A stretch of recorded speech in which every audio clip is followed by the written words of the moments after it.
All right, let's jump right into this explainer. We're looking at the evolution of the United States, 400 years of expansion and conflict.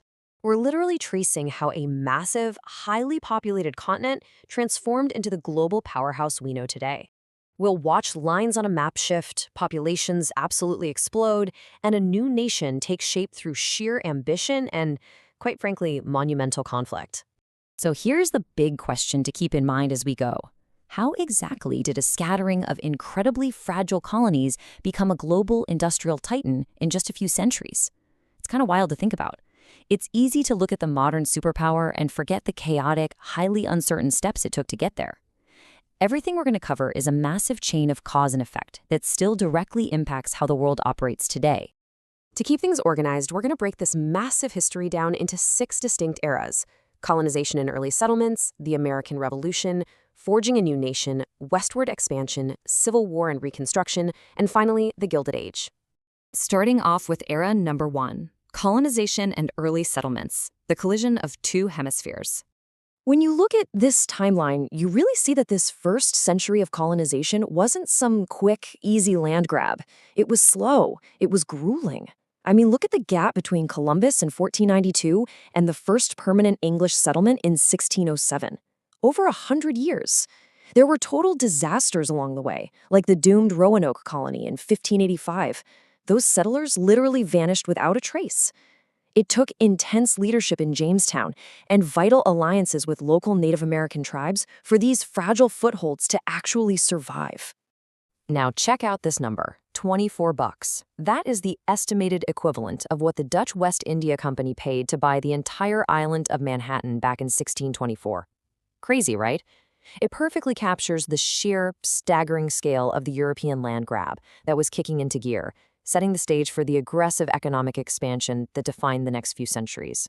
Moving right along to Section 2, the American Revolution, from rebellion to independence. You know, the revolution definitely didn't just happen overnight. It was a rapid chain reaction of economic friction. Step 1, the British are in massive debt from global wars, so they slap taxes on the colonists, like the Stamp Act and the Tea Act. Step 2, the colonists absolutely hate this taxation without representation and violently protest. Cue the Boston Tea Party. Step 3, Britain occupies Boston, which directly leads to the Boston Massacre. And finally, Step 4, tensions completely boil over and the shot heard around the world is fired at Lexington. It was literally economics escalating into bloodshed. By 1776, things had completely shifted. It wasn't just about taxes anymore. Just listen to this. We hold these truths to be self-evident, that all men are created equal. This document wasn't just a list of complaints. It fundamentally changed the goal. They were demanding completely unalienable rights and aiming to build a sovereign nation completely from scratch. So the colonists actually win. The British surrender at Yorktown in 1781. But that leaves us with a massive cliffhanger. How do you actually govern a newly independent nation? Winning the war is one thing, but slapping 13 fiercely independent states together into a functioning country, that's a whole different puzzle. Which brings us to part 3, forging a new nation, the great constitutional experiment.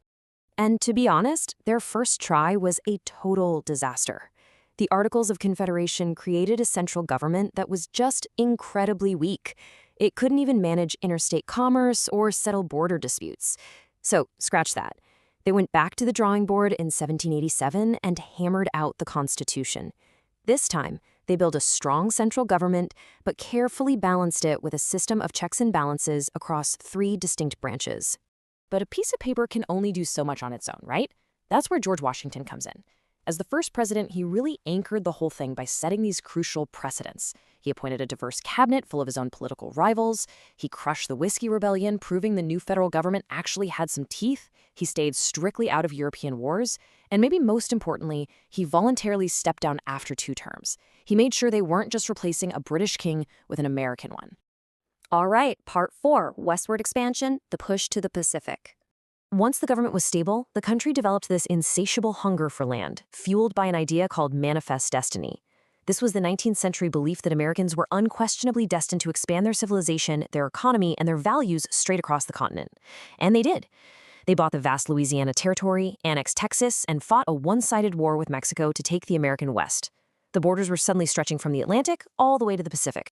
But we have to talk about the severe human cost here. Take a look at this number, 60,000. That is how many Native Americans were forcibly displaced during the brutal Trail of Tears in the 1830s. Expanding west required the systematic and often deadly removal of the people who already called that land home. And that aggressive expansion totally broke the country's fragile political balance, leading to our fifth era, Civil War and Reconstruction. A house divided. The core issue was whether all these newly acquired Western territories would be free states or slave states. Things escalated incredibly fast. In 1860, the anti-slavery candidate Abraham Lincoln is elected. By 1861, seceding Southern states fire on Fort Sumter, and we're officially in a civil war. But notice the shift here in 1863. With the Emancipation Proclamation, Lincoln changes the entire focus of the war. It wasn't just about reuniting the country anymore, it was about the total abolition of slavery, leading directly to the 13th Amendment in 1865. The cost of that unity was just staggering, 600,000. That's the estimated number of American lives lost over those 4 years of total war. It was a brutal, industrialized conflict that completely devastated the Southern landscape and fundamentally changed the fabric of the country forever. Which brings us to our sixth and final era, the Gilded Age, industry, wealth, and inequality. After the trauma of the war, the American economy was just starving for labor. Between 1877 and 1900, an unbelievable 7.3 million immigrants flooded into the U.S. They were drawn in by the promise of cheap land out west and booming industrial wages in the rapidly growing eastern cities. And that post-war boom was massive. Just look at these numbers. From 1865 to 1898, wheat output is up 256%. Corn is up 222%. The miles of railway absolutely skyrocketed by 567%. And coal production, up 800%. The Transcontinental Railroad essentially acted as the country's central nervous system, turning the U.S. into an absolute economic juggernaut. But if we look objectively at the facts, this explosive wealth had some incredibly harsh realities. The top 10% owned over 75% of all the wealth. You had these robber barons building massive monopolies, while everyday people faced terribly unsafe working conditions that sparked huge, violent labor strikes. On top of that, federal protections for minority groups in the South basically vanished, paving the way for oppressive Jim Crow laws, and there was intense anti-immigrant sentiment growing as well. So it was an era of mind-blowing progress, but built on top of some really deep societal fractures. So to wrap up this explainer, I want to leave you with a question to ponder. After 400 years of surviving monumental conflict and experiencing unprecedented growth, can the great American experiment continue to adapt to its own success? We've traced this evolution from a scattering of fragile colonies, through revolution and civil war, all the way to an industrial titan. It's a complex, ever-evolving legacy that directly shapes the world we live in today.